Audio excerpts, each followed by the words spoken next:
México tendrá una nueva marcación telefónica a partir del 3 de agosto y se homologará a 10 dígitos sin importar a dónde se requiera llamar. Con esta nueva marcación ya no se tendrán que utilizar los prefijos 01, 045 y 044 al realizar llamadas de larga distancia y para números celulares.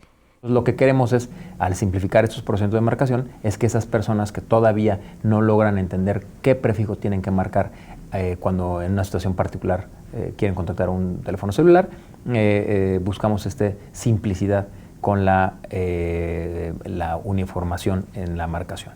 Segundo objetivo, y que también se traduce en un beneficio para los usuarios, es un beneficio mental.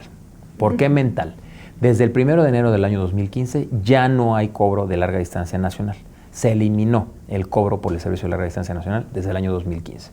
Pero seguimos marcando prefijos que anteriormente marcábamos únicamente cuando queríamos contactar un teléfono de larga distancia. Otro de los beneficios es que se podrá garantizar mayor disponibilidad de numeración a las compañías de telefonía móvil y fija.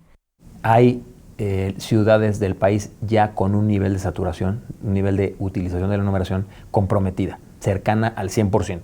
¿Eso qué quiere decir? Que se nos están acabando los números que los operadores utilizan para asociarlos o a una línea fija o a un aparato móvil. Con el cambio de marcación, se eliminará la clave de larga distancia nacional 01 y usted solo deberá marcar los 10 dígitos compuestos por la clave de la ciudad más el número local.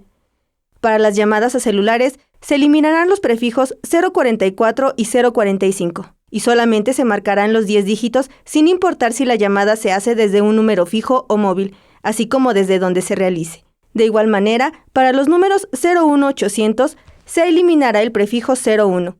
Esta homologación se aplicará también para las llamadas que se realicen en el extranjero con destino a México. Esto quiere decir que sin importar el lugar del mundo donde se encuentre, cuando necesite hablar a México se tendrá que marcar de manera uniforme.